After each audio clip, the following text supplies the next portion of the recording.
With Vegas 1 month away, I asked hundreds of players online to figure out how they prepare for tournaments. And a few themes kept showing up. In today's video, I'm going to be going over the top 5 pieces of advice from novice players to full-on professionals. And at the end of this video, I will be going over one key detail that I can guarantee everybody will need to know. Let's go ahead and jump into the first one. Look, we have new felt. Nice, sleek, bright blue felt. The first point we're going to get into is how most players practice the wrong way. Let's go ahead and give this rack a break, and we will go ahead and deep dive into that concept.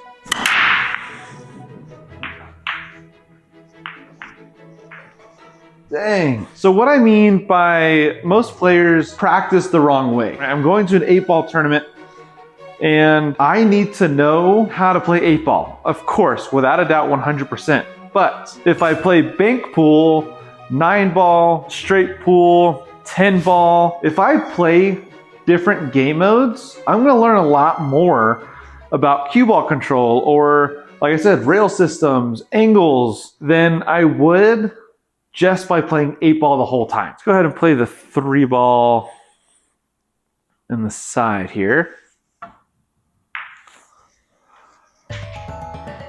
So another super common piece of advice that goes under that is HAMB, or H-A-M-B. It stands for hit a million balls. A lot of old heads, I guarantee, are going to agree with that. And I understand it completely, I really do. But chances are you're not gonna hit a million balls with purpose back in a row, especially when you only have a month to do it. That sounds impossible. That's a ton of pool. But I get the idea, and I think that's what they're saying. I think that's what they're talking about when they're coming up, or when they're saying this, is the concept of just play. Just get on the table, play as much as you can, hit as many balls as you can, and learn the physics of everything that you possibly can. And over a million balls, you will be able to master the game. There we go. Oh.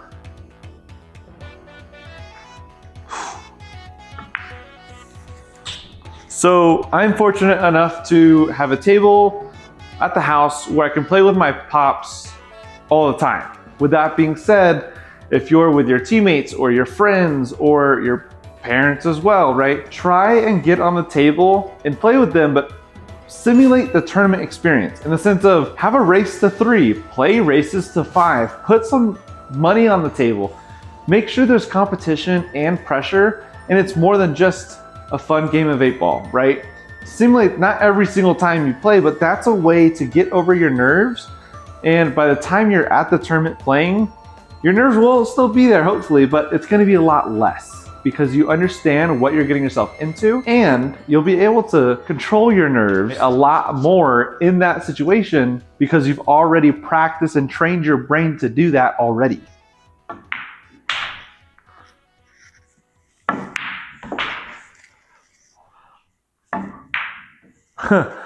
Barely hit 13.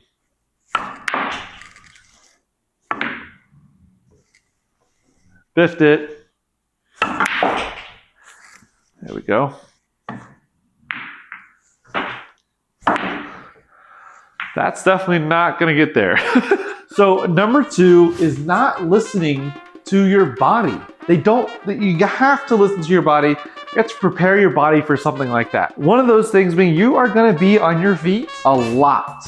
You're gonna be playing pool on your feet. You're gonna be waiting for other people to play their shot. You don't have a chair to sit down because it's busy, packed, they might have enough chairs. You will be on your feet a lot. So if you're not already used to that, for long durations of time, exercise, even if it's just long walks. Doing what you need to do to get your steps in before your tournament will 100% make it a lot easier on your legs and your focus when you're at the table playing from 9 a.m. to 6 p.m. in the same day. Make sure you get tons of sleep because like I just said, you are gonna need a lot of focus and you will be mentally exhausted by the end of your matches, especially if you're going for the win and you're planning to play it all the way through. You're gonna be mentally exhausted. Also bring snacks with you so that way if you feel hungry during a match, you don't have to wait until another hour until it be done. You have snacks like granola bars, trail mix, something that you can fit in your pocket. Worst comes to worst, I'll leave the... Oh, I thought I'd leave the one ball in the pocket. What a crazy game that was. Let's go ahead and finish it out.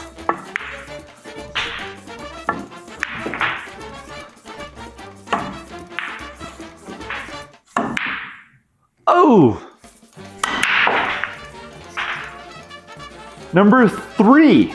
Another thing I saw a ton was stop wasting your energy between matches. A lot of people like to, if they're in Vegas or at a nice casino hotel, they will want to go ahead and go out and gamble or go ahead and go out and get some nice food or play a minis tournament. Totally understand all of that. I get it. Especially the minis. You don't want to lose your momentum. You want to stay in it. But what that actually does, it wastes your energy between matches. When you're not playing and when you're not practicing, stay off your feet. I'm not saying go and take a 5-hour nap and miss your match. I'm saying take a second, sit down in one of the TV rooms and watch how other players are playing. Kind of unload, relax, watch them, enjoy the show. Or you can definitely go ahead and grab yourself a meal, take it back up to your room and relax. Watch a TV show. Do something that is relaxing. Again, that holds your energy and kind of puts you at like this limbo mode, right? Instead of go, go, go, constantly staying busy or wasting your energy doing something mentally or physically. And miss it?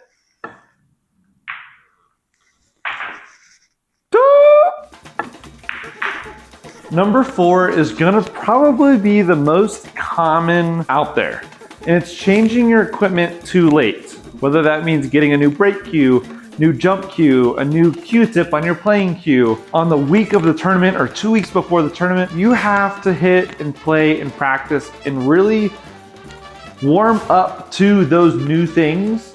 And 2 weeks is not gonna be enough time for a person like me or a novice, an amateur. I would say the week of, definitely not. 2 weeks, you're pushing it, right? 3 to 4 weeks might be plenty of time, depending on how much time you're able to get on the table and really focus and practice with that new equipment. But I saw a lot of people saying at least a month, if not 6 to 8 weeks away from the tournament. Change it way before.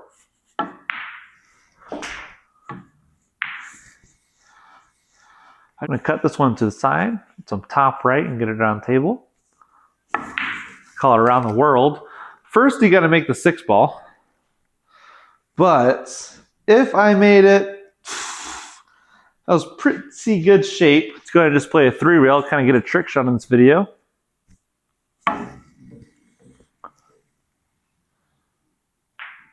Okay. There we go, kind of hold it, give it some room still. Another trick shot, Clark? Let's see here. Hey now. In case I missed. There we go. Oh, buddy. That was close. Nope.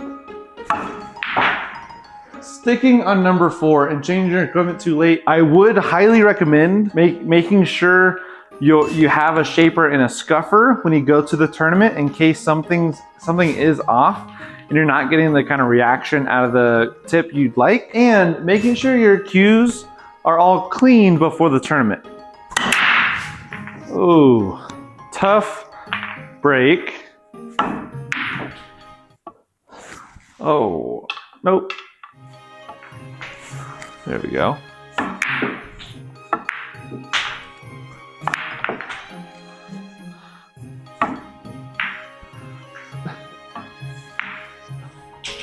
Number 5 is not testing your routine. So this means a couple of things. One, the biggest thing is if you start playing leagues at 7 p.m., you're probably gonna shoot your best in the tournament around that time. But I've never started a tournament at 7 p.m. unless it's a small local one at the bar. Try and get on the table at those times.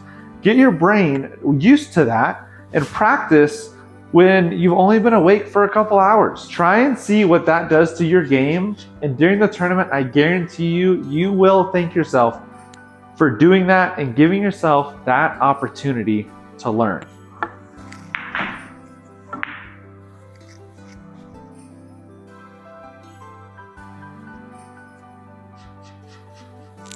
That is so sad. Another thing, try and give yourself a lot of time to warm up. For me, I like to shoot for like 10 to 15 minutes beforehand, because at that point, I'm not super used to what's going on, but I know how I'm shooting and I know what I need to do in my matches to guarantee that So learn what you need to do and give yourself that much time at the tournament, right before your matches. I've missed that same shot quite a bit today.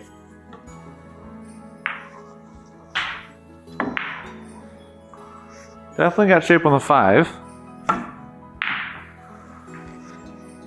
This is a tough rack for me. Oh.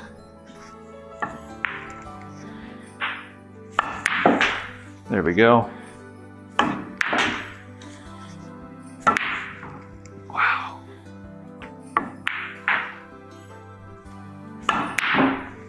It's that pocket. It's throwing me off. There we go. Another thing that I want you guys to test your routine is when you're at the venue, if you have an hour beforehand or a full day, go down to where the venue is going to be held.